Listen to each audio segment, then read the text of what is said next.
A única parábola que termina com uma pergunta, dentre todas as 40 ou 41 parábolas de Jesus, esta que vamos ver agora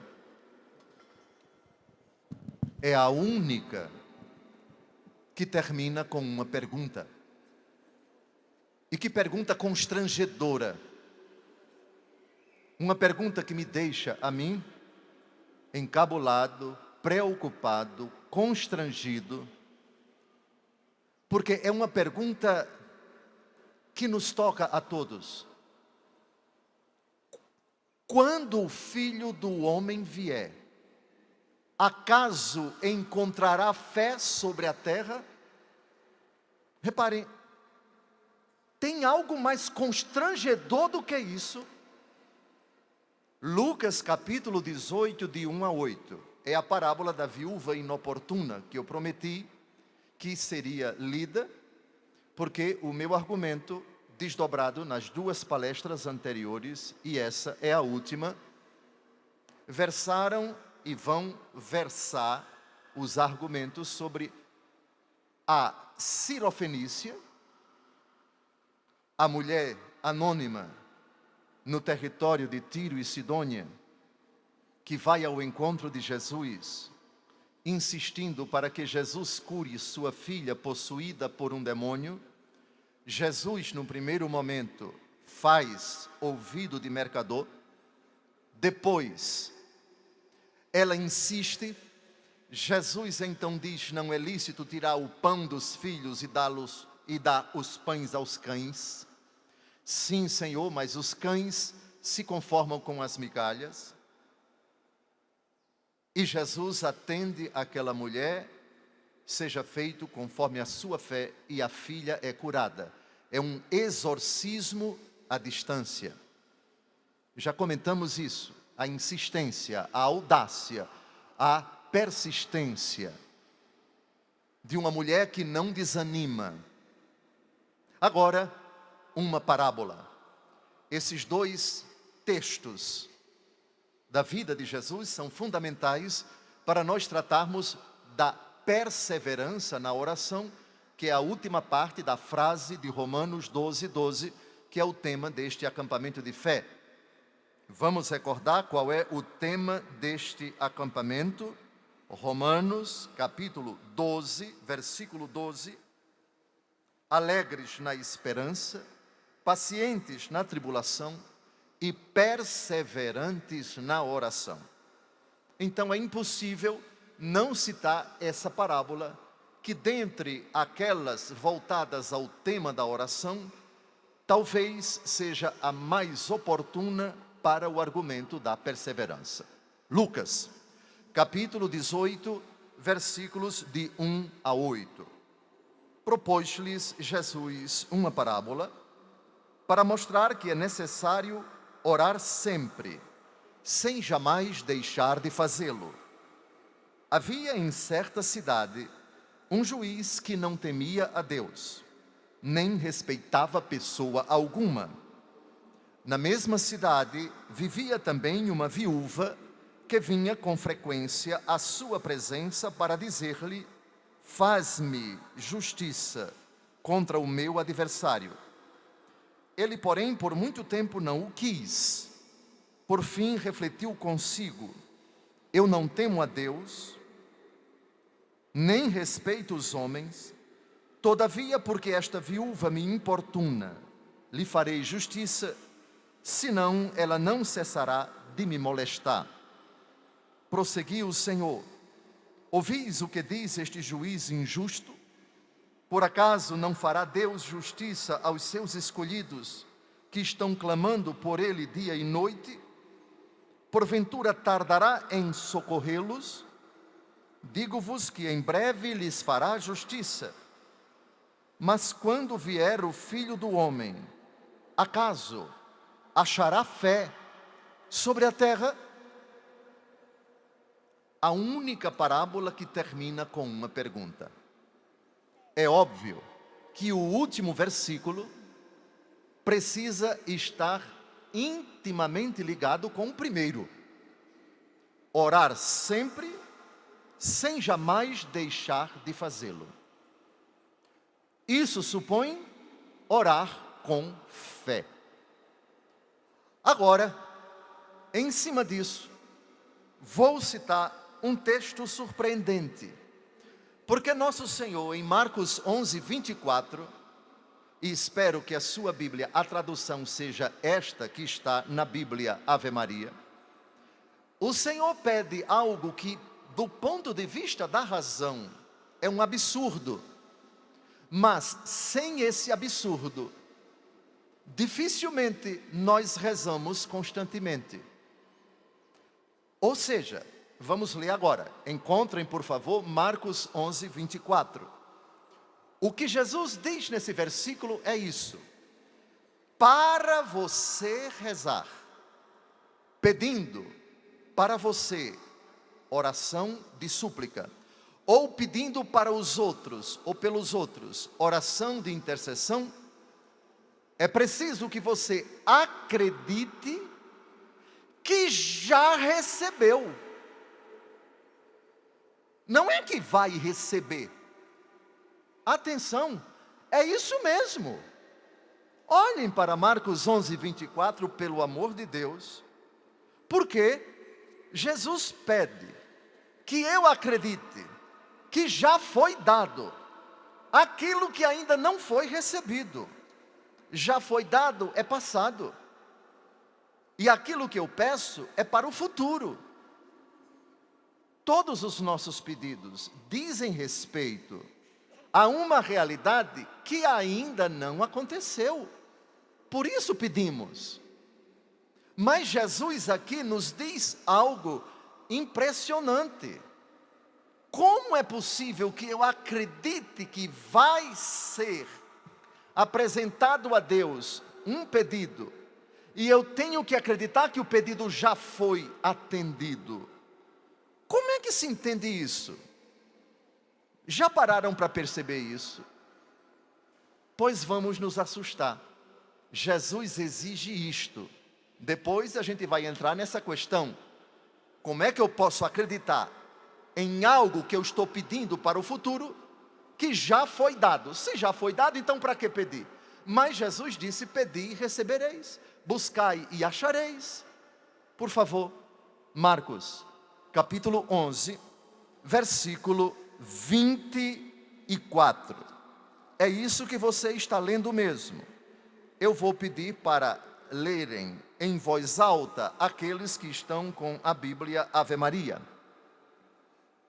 Por isso vos digo, tudo o que pedirdes na oração, crede que o tendes recebido, e vos será dado. É isso mesmo que você ouviu, a tradução é esta. No grego está assim, é pretérito perfeito. Ou você acredita que já recebeu e portanto pede, e se você não acredita que já recebeu, não adianta pedir porque não vai ser dado. Sim, é isso que choca. Agora vamos à explicação. Vejam, nós estamos condicionados ao tempo.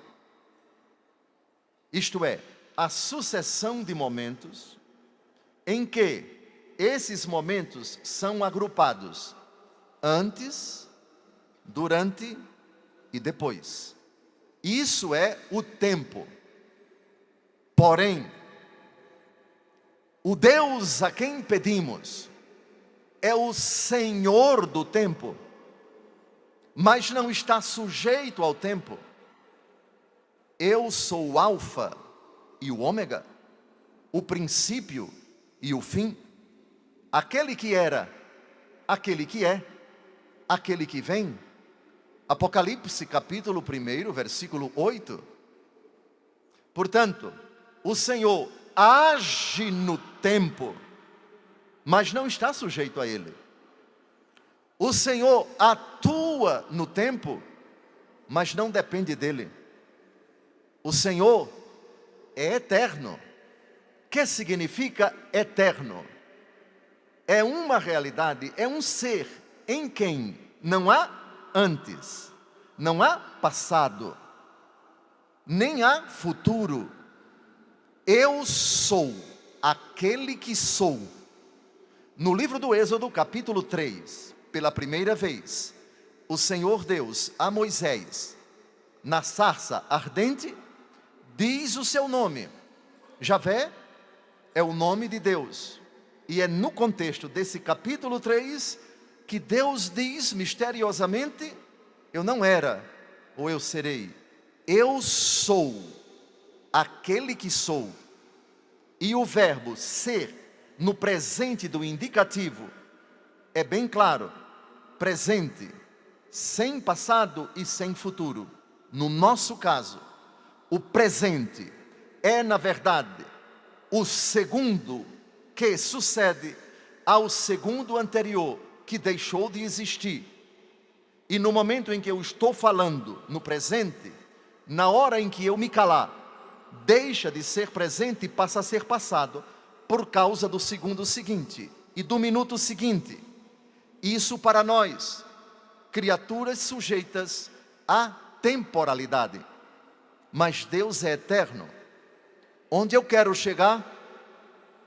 Deus Todo-Poderoso. Essa frase é do Monsenhor Jonas Abib. O que eu vou dizer agora, em alguma pregação no outro rincão, aqui ainda não existia, frase que me tocou muito quando eu era padre em Palmeira dos Índios: à luz da eternidade, todo pedido é atendido por Deus. Essa frase é do Monsenhor Jonas Abib. Danilo, depois você procura em algum lugar no SEDOC da Canção Nova, onde foi que ele disse isso. Ele disse: à luz da eternidade, todo pedido é atendido, vírgula, contanto que ele se enquadre em João capítulo 14, de 13 a 14. Agora vem a surpresa. Mas antes de citarmos, e vocês já vão abrindo, por favor, João capítulo 14, de 13 a 14, é promessa dele, e aqui está a explicação para essa questão. Você tem que acreditar que já foi dado, e assim vai ser concedido.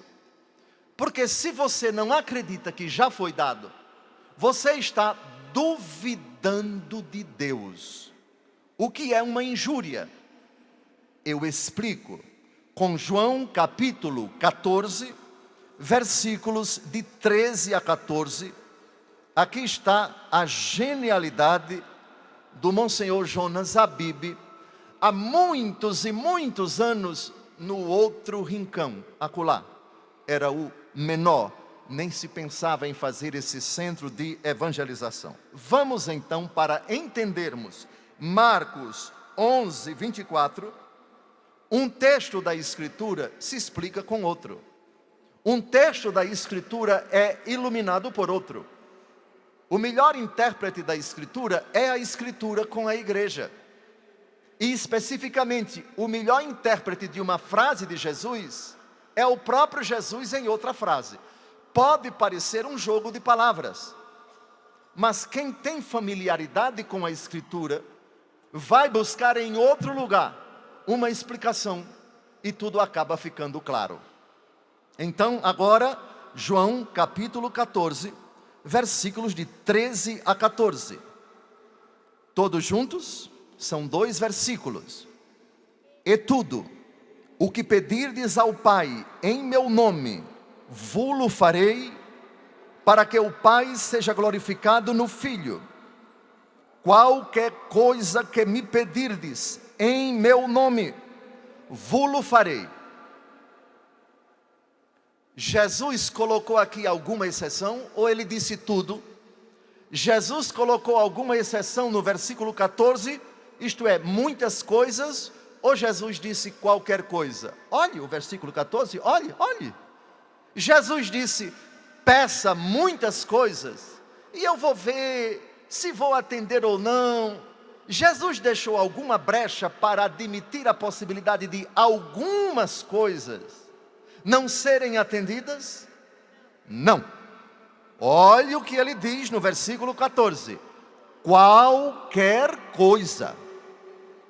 Qualquer coisa. Cuidado, não tire conclusões precipitadas, porque a frase tem uma coisinha aí que talvez você não tenha entendido. Em meu nome. Aqui está toda a diferença. Agora as coisas começam a se encaixar nessa lógica da eternidade. Não esqueçam, Marcos 11, 24. Qual é a afirmação? Tudo o que pedirdes na oração, credes que já o tendes recebido, e assim será concedido. Agora, João 14, 14. Qualquer coisa que me pedirdes, agora vem a diferença, em meu nome. Em meu nome. Será, Dom José, que isso significa, eu vou fazer o pedido e vou pronunciar o nome de Jesus? Aí a oração fica em nome de Jesus? Não. Não é isso, porque se fosse assim, o mudo nunca seria ouvido. O mudo não fala, mas o mudo pede com o coração. Bem, então o que significa pedir em meu nome? Em nome de Cristo, em nome de Jesus. Vamos dar uma olhada no versículo 13. Tudo o que pedirdes ao Pai em meu nome. Deem uma olhada no versículo 13, se tem algum destinatário diferente do versículo 14. Vejam, o versículo 13 é para pedir a quem? Ao Pai ou ao Filho? Ao Pai. Agora olhe o versículo 14. É para pedir a quem? Ao Filho, não é ao Pai. Versículo 13 se refere a pedir ao Pai. Versículo 14 se refere a pedir a mim, a Jesus. E Jesus está dizendo, qualquer coisa que me pedirdes. Ou seja, você tem que se dirigir a mim em meu nome. Ora, é preciso então explicar isso. Então são dois destinatários. Quer dizer que eu tenho que pedir ao Pai em nome de Jesus, versículo 13. E eu tenho que pedir ao Filho em nome do Filho, versículo 14. Assim é. Assim é. Mas essencialmente, o que muda? Não muda nada. Malaquias capítulo 3, versículo 6. Eu sou o Senhor e não mudo. A liturgia da igreja nos ajuda a entender que o versículo 13 de João 14 em nada difere substancialmente do versículo 14. Olha o que diz a liturgia da igreja. Por Cristo, com Cristo, em Cristo, a vós, Deus Pai Todo-Poderoso, toda honra e toda glória na unidade do Espírito Santo. Todo pedido chega ao Pai, até o pedido ao Espírito Santo. Vejamos, vinde Espírito Santo, enchei os corações dos vossos fiéis, etc. É um pedido ao Espírito. Mas lembrem-se que o Espírito é Deus com o Pai e com o Filho. O Espírito que é nosso advogado em nós, Romanos 8, de 26 a 28, nós não sabemos pedir nem orar como convém, mas o Espírito vem em socorro de nossa fraqueza, e Ele opera em nós com gemidos inefáveis, age em nós segundo Deus. O Espírito, portanto, é o protagonista que eleva o nosso coração ao Pai por meio do Filho, que disse: ninguém vem ao Pai, senão por mim. A oração ao Espírito é a oração pelo Espírito. O Espírito que é o dom do Pai e do Filho. O papel do Espírito é operar em nós a obra do Pai que foi consumada pelo Filho. Mas o Pai age por meio do Filho enquanto mediador, enquanto redentor, enquanto aquele que consuma a obra do Pai, entregando o Espírito. A cruz só acaba, a cruz só chega ao final, a obra da redenção só chega ao final com essa frase, Salmo 30, versículo 6, pronunciada por Jesus. Aqui está: em tuas mãos entrego o meu espírito. O Filho se dirige ao Pai e entrega o Espírito. Agora, após Pentecostes, o Espírito age em nós, por meio do Filho, com gemidos inefáveis, aceita nossa súplica, apresenta a súplica ao Filho, e o Filho apresenta ao Pai. O Pai Nosso não é dirigido ao Filho, não é dirigido ao Espírito Santo, é dirigido à primeira pessoa da Trindade. Mas lembrem-se que, após o Pai Nosso, no rito da comunhão, livrai-nos de todos os males, ó Pai, dai-nos hoje a vossa paz, ajudados pela vossa misericórdia, sejamos sempre livres do pecado e protegidos de todos os perigos enquanto aguardamos a esperança, etc. Logo depois, a oração não é mais ao Pai. Senhor Jesus Cristo, dissestes aos vossos apóstolos: eu vos deixo a paz, eu vos dou a minha paz. Não olheis os nossos pecados, mas a fé que anima a vossa igreja. Dai-lhes, segundo o vosso desejo, a paz e a unidade. Vós que sois Deus, com o Pai, a quem acabamos de rezar, e com o Espírito Santo que entregastes no Calvário. A paz do Senhor esteja sempre convosco. O amor dele nos uniu. Saudai-vos em Cristo Jesus, etc, etc. Pois bem, Pai Nosso na missa dirigido ao Pai. Senhor Jesus Cristo, dissestes aos vossos apóstolos, ao Filho. Agora dê uma olhada em João 14, de 13 a 14. Eis a pedagogia da igreja, eis a beleza da igreja. A nossa oração é concomitante, dirigida às três pessoas da Trindade e à própria Trindade.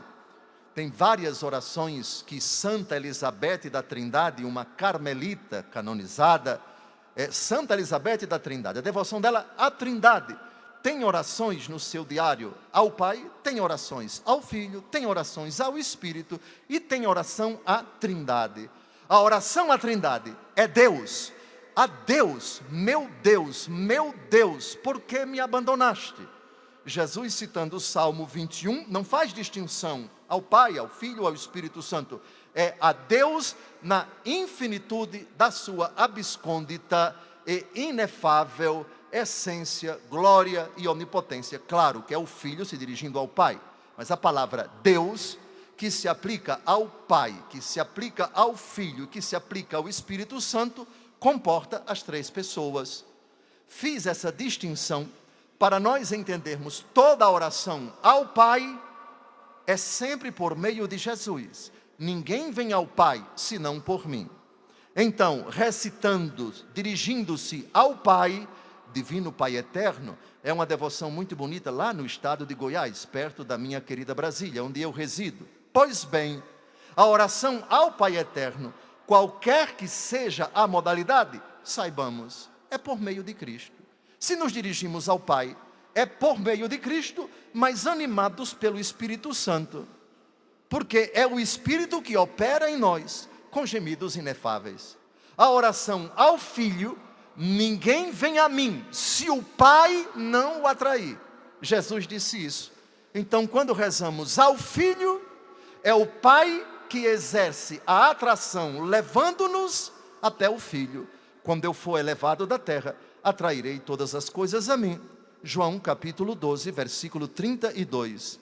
E quando nos dirigimos ao Espírito, saibamos, somos movidos pelo Espírito, vamos ao Espírito por vontade do Pai, que nos atrai ao Filho, que o doador do Espírito Santo nos leva a orar ao Espírito, mas o Espírito acolhe as preces e entrega a Jesus, porque o Espírito não pode entregar as preces de ninguém ao Pai sem passar por Jesus. Aqui está a frase de Jesus: ninguém vem ao Pai senão por mim. E isso se aplica até à pessoa do Espírito Santo. Foi confuso? Não.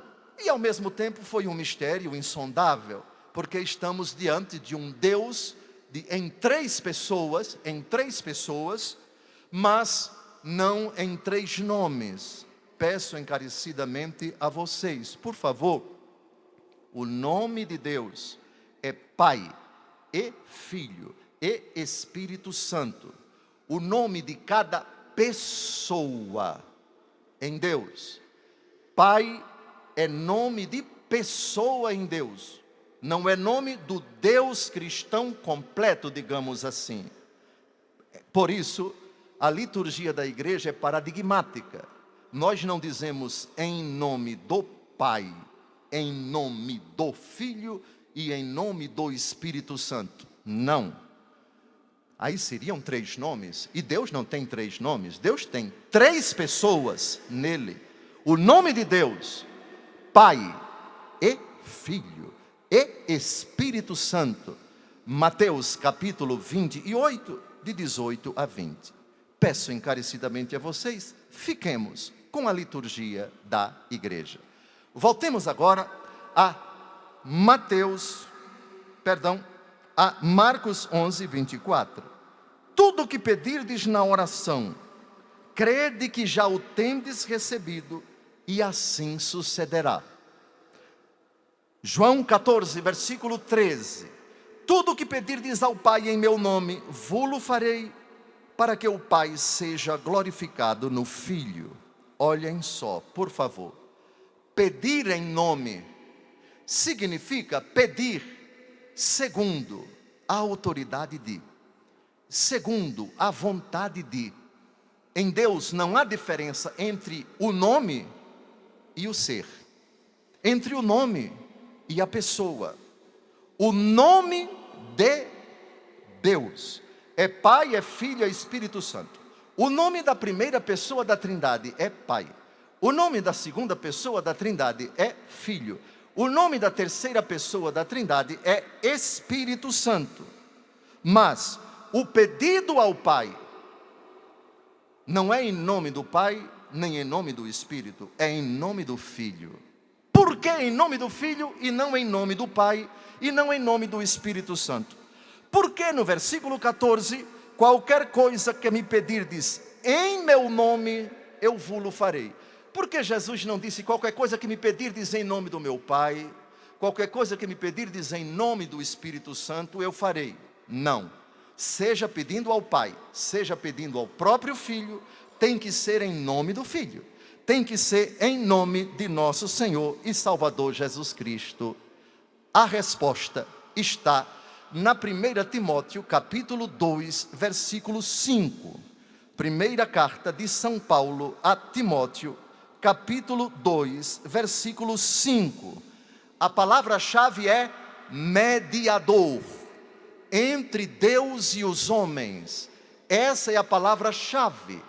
Por isso, deve-se pedir ao Pai, ou ao Filho, ou ao Espírito Santo, em nome do Filho, pela mediação do Filho, pela ponte que é o Filho, pelo pontífice que é o Filho. 1 Timóteo, capítulo 2, versículos de 4 a 5. 1 Timóteo, capítulo 2, versículos de 4 a 5. Vamos ficar no versículo 5. Porque há um só Deus, E há um só mediador entre Deus e os homens, Jesus Cristo, o homem. Vejam, um só Deus. Mas em Deus não há três mediadores. O Pai não é mediador. O Pai é o destino da oração que passa pela ponte, que passa pelo mediador. Então, ao dizer há um só Deus, o apóstolo aqui está incluindo Pai, Filho e Espírito Santo. Mas logo em seguida vem, há um só mediador entre Deus e os homens, Jesus Cristo, o homem. Por isso, a oração infalível, a oração que obtém tudo diante do Pai, diante do Filho e diante do Espírito Santo, é a oração que passa pela mediação de Cristo. Isso significa que passa pela autoridade de Cristo. Atenção que o texto diz, por favor, Jesus Cristo, o homem. Não é um mediador que não se encarnou, é um mediador que se encarnou. Enquanto o verdadeiro Deus tem vontade divina, enquanto homem tem vontade humana. Em Cristo não há duas pessoas.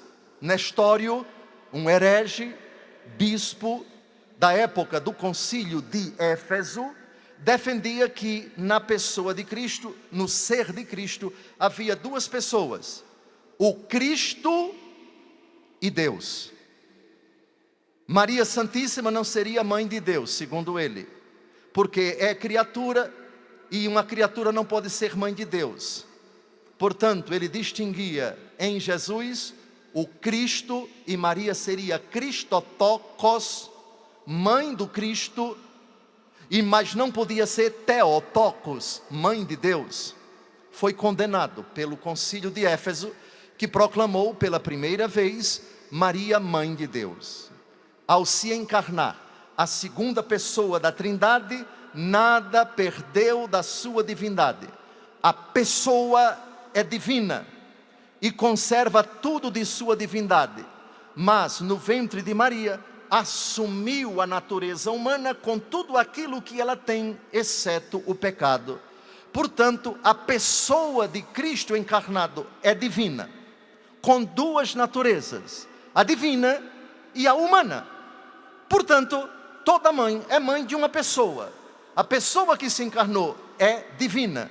Mas Maria não é mãe de Cristo, mãe de Deus, pelo fato de ele ser Deus. Aí Maria Santíssima seria deusa. A igreja nunca disse isso.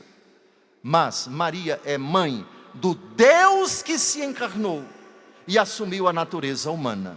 Portanto, Maria é mãe do Deus encarnado.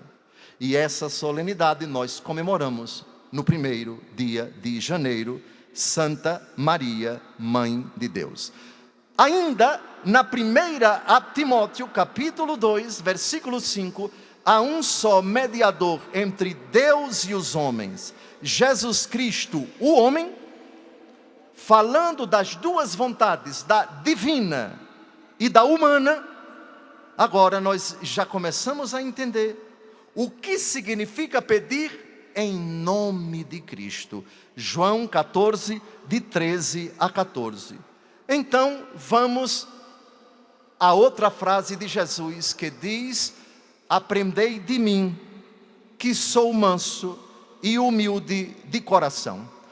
Pedir ao Pai em nome de Cristo é pedir ao Pai imitando Cristo. É pedir ao Pai subordinando nossa vontade à vontade de Cristo. A imitação da prece de Cristo, a nossa oração tem que ter essa característica, senão não é ouvida.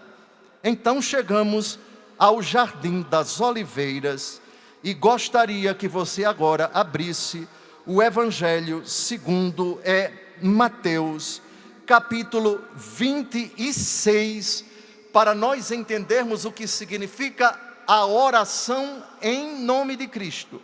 A oração que é atendida sempre. Tudo que pedirdes ao Pai em meu nome, eu vou-lo farei. Mateus capítulo 26, versículos de 39 em diante. Adiantou-se um pouco e, prostrando-se com a face por terra, assim rezou: meu Pai, se é possível, afasta de mim este cálice.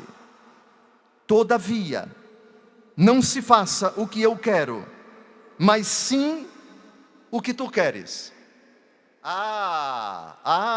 Agora as coisas estão fazendo sentido. Vamos lembrar Marcos 11, 24? Quando pedirdes, credes que já o tendes recebido, e vos será concedido. Isso Marcos 11, 24. Vão juntando os textos, porque quando você pega um com o outro, a coisa faz sentido. Versículos da Bíblia sozinhos, isolados, eles podem causar uma certa perplexidade nas pessoas. Marcos 11, 24, de novo: tudo o que pedirdes na oração, crede que já o tendes recebido, e assim sucederá, e assim vos será concedido. Eu tenho que acreditar que já recebi. João 14, de 13 a 14: tudo o que pedirdes ao Pai em meu nome, vo-lo farei. Tudo o que me pedirdes em meu nome, vo-lo concederei. 1 Timóteo, capítulo 2, versículo 5: um só mediador entre Deus e os homens, Jesus Cristo, o homem que sofreu, o homem que foi para o Jardim das Oliveiras, o homem que nos deixou o modelo de oração, que acabou sendo atendido. Mas como Jesus foi atendido? Se ele pediu, se possível, afasta de mim este cálice, e o Pai não atendeu. Quem disse que o Pai não atendeu? Olha a frase toda. Vejam como é que se deve fazer um pedido infalível. Vejam como se deve fazer um pedido em nome de Jesus. Em nome de Jesus, é com a mente de Jesus, é com a vontade de Jesus, é com o desejo de Jesus, é com a motivação de Jesus, no Jardim das Oliveiras. Olhem agora, de novo, com o olhar atento, versículo 39, meu Pai, se é possível, afasta de mim este cálice. A natureza humana, Jesus Cristo, o homem, o verdadeiro Deus, está ali encarnado, mas é também verdadeiro homem. E nessa hora o verdadeiro homem está angustiado. Por favor, escutem no versículo 38, minha alma está triste até a morte, ficai aqui e vigiai comigo. É a angústia da natureza humana. É assim que pedimos em nome de Cristo, identificados com Ele. São Paulo utiliza uma frase bombástica: eu vivo, mas já não sou eu que vivo, é Cristo que vive em mim. E se existe um momento da nossa vida em que isso se aplica, é na oração angustiada, é na aflição de quem está passando por duras provações, mas que não tem o direito, por ser cristão, de se afastar das palavras, do desejo, da intenção, do ímpeto angustiado de Jesus. Meu Pai, se possível. Jesus é Deus com o Pai, mas é um Deus humanado, é o mediador entre Deus e os homens. Aqui Jesus não é apenas o parâmetro, Jesus aqui é aquele que está sendo esmagado pelo Pai. Oh, Dom José, que frase chocante! O Pai esmagando o Filho. Isaías capítulo 53, versículo 10, olhem lá. Aprouve ao Pai esmagar o Filho pelo sofrimento, assim ele se torna causa de redenção para nós. Aqui está a oração cristã no auge, no quase extremo da loucura, extremamente aflita a alma, perturbada. Versículo 38, minha alma está triste até a morte. Pelo amor de Deus, quem passou ou está passando por essa situação, Jesus, verdadeiro homem, semelhante a nós em tudo menos no pecado, não pensou em maluquices, não passou pela cabeça dele tirar a vida. Jó, angustiada, que pensou em tirar a vida. Jesus não. Olhemos para Jesus. Versículo 38, Mateus 26. Minha alma está triste até a morte. Sim, obrigado, tenho 20 minutos. Não vou ultrapassar. Tenho que correr do Jardim das Oliveiras para a vida de vocês com nosso Senhor. Na extrema aflição, estar unido a Jesus, imitar Jesus, compreender quais os parâmetros da prece de Jesus. Se possível, afasta de mim este cálice, o cálice do sofrimento, sofrimento que passou, o cálice de permanecer nesta vida angustiado, e essa realidade passou. Mas como a oração de Jesus terminou, com um todavia, versículo 39, todavia, não se faça o que eu quero, mas o que tu queres. Ora, o querer do Pai é eterno. O querer do Pai, que para a nossa vida nós desconhecemos, já está nos planos de Deus. Marcos 11, 24.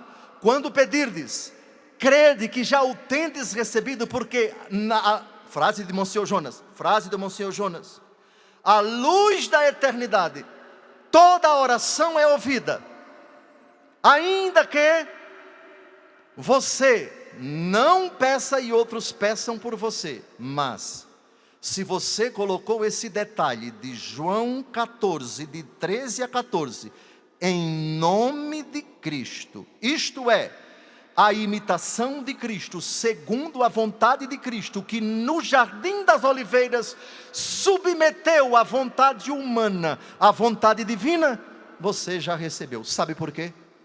Porque quem diz, Senhor, eu te peço isso, todavia, não se faça a minha vontade, mas a tua, e a vontade de Deus é eterna, você está dizendo, eu estou pedindo agora algo que eu julgo que é importante para mim, mas só Deus sabe se é importante agora ou depois. Mas só Deus sabe se o que eu realmente, aquilo de que eu necessito, é isso ou é outra coisa. Como eu não sei, seja feita a tua vontade. Isto é, eu abro mão da minha e estou disposto a acolher a tua. Pronto. E a vontade de Deus quanto a você já está designada, já está reservada, já está preparada, ainda que venha a conta-gotas, ainda que venha, por favor, em etapas. Dou um exemplo: a mãe que pede para a filha ser aprovada num concurso. A filha se submeteu ao concurso e não foi aprovada. Isso significa que é a vontade de Deus que ela nunca passe? Não. Quem vai saber? O fato é que, no que toca a Deus, a parte dele deve ser feita. No que toca a você, a sua parte deve ser feita. Santo Inácio de Loyola: trabalhe como se tudo dependesse de você, e reze como se tudo dependesse de Deus. Ou seja, se Deus não permitiu que isso acontecesse, vamos tentar procurar as causas. Fui negligente, fui preguiçoso, não estudei como deveria, devo estudar mais. Seja atrevido, rapaz. No livro dos Atos dos Apóstolos, duas vezes, o Senhor autoriza o diabo a atrapalhar a vida de São Paulo, a vida dos apóstolos. Vejam que coisa misteriosa. 2 vezes, vamos tratar disso ainda hoje.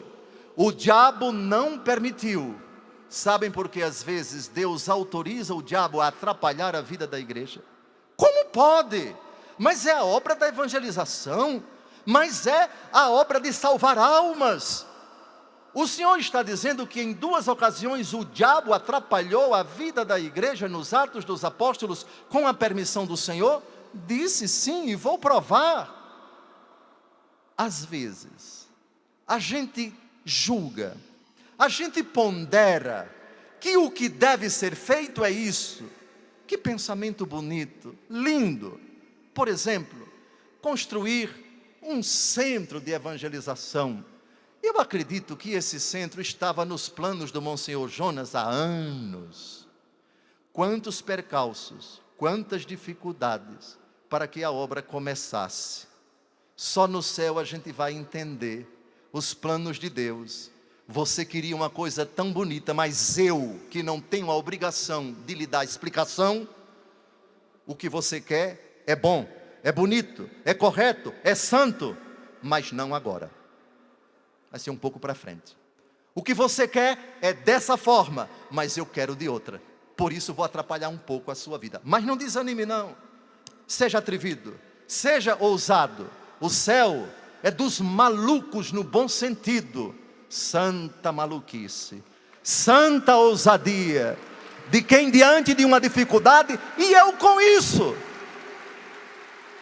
As dificuldades são todas removidas, sejam elas de carne e osso, aquela mala pesada que atrapalha a vida da igreja, que fica colocando dificuldade, que não assina o projeto, que não ajuda as portas a se abrirem. Está certo, está bem.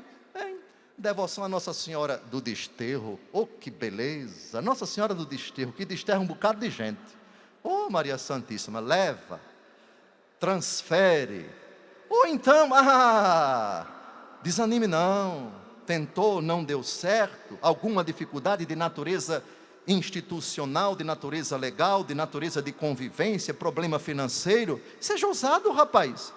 A história desse centro de evangelização, a história dessa obra gigantesca, foi com muitos percalços, mas a ousadia do Monsenhor Jonas, que tenacidade, é em nome de Cristo. Eu não compreendo o porquê desse obstáculo, mas vamos continuar rezando, vamos continuar dobrando os joelhos, vamos continuar obedecendo ao que diz Santo Inácio. Trabalhe como se tudo dependesse de você, mas reze como se tudo dependesse de Deus. Pois bem, aqui está o meu Pai, se possível afaste de mim este cálice. É um pedido meu, que na minha limitação, eu julgo que tem que ser agora, segundo esse projeto que eu coloquei aqui, entreguei para o arquiteto, que eu entreguei para aquela pessoa e tal. Tudo muito bonito, tudo muito lógico, tudo muito concatenado. Fase 1, fase 2, fase 3. Aí Nosso Senhor diz, nem 1, nem 2, nem 3, nem agora, nem daqui a uma semana, vai ser mais para frente. Dou um exemplo. Quem foi que queria construir o templo que acabou sendo construído por Salomão? Eu habito aqui num palácio. E o Senhor não tem uma casa. Aí o profeta vai e diz, faça como você quer. Era o rei Davi, lembra do rei Davi? Que queria construir o templo. Aí naquela mesma noite o Senhor vai ao profeta e diz, não, vá dizer a ele que não vai ser ele que vai construir, não. Ele derramou muito sangue, quem vai construir é o seu filho. Aí Davi compreendeu, redimensionou seus critérios, também providenciou tudo, ouro, prata, bronze, muito dinheiro, e a obra só foi iniciada depois que ele morreu. Coube a Salomão. Às vezes, a nossa oração persevera, mas Deus, para prová-la, para que nós não desanimemos do propósito de rezar e do propósito de abrir as portas, é preciso que você seja provado no cadinho da paciência e compreenda que os meus planos são meus e não seus. Ainda que os seus planos pareçam os meus, e muitas vezes a obra do Senhor é indiscutível.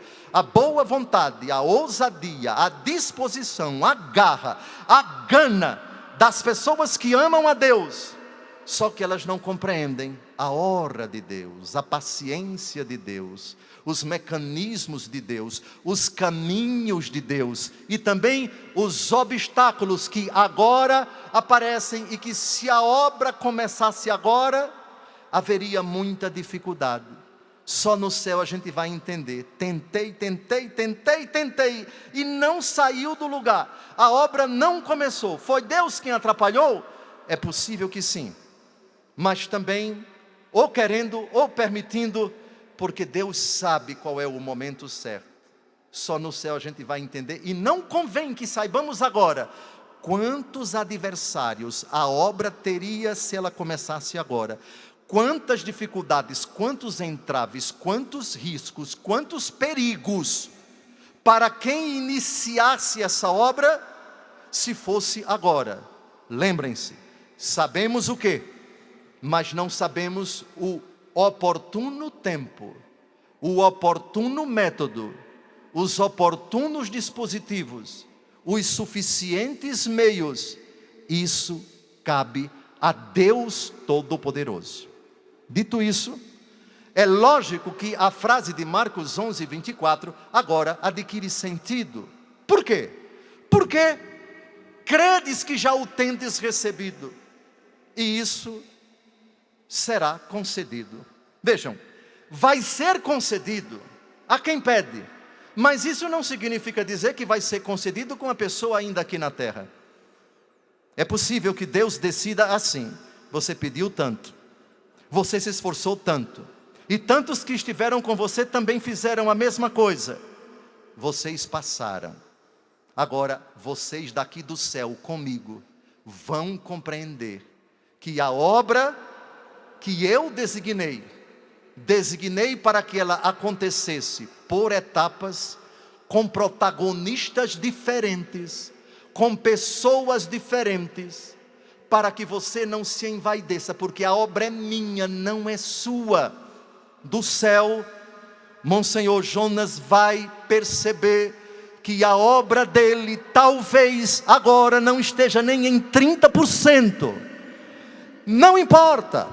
Enquanto ele esteve aqui conosco, ele compreendeu. Eu não sei o tamanho da obra, eu não sei os caminhos de Deus, mas eu sei do que eu sou capaz com a graça dele. Eu sou capaz de me ajoelhar, eu sou capaz de ser ousado, e não estou só.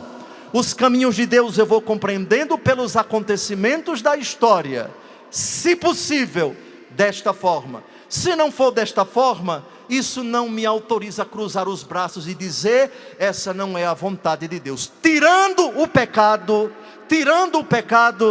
todos os caminhos levam ao céu, todos os caminhos levam ao coração de Cristo, todos os caminhos comportam um desígnio desconhecido da misericórdia de Deus, que tem planos que jamais imaginamos.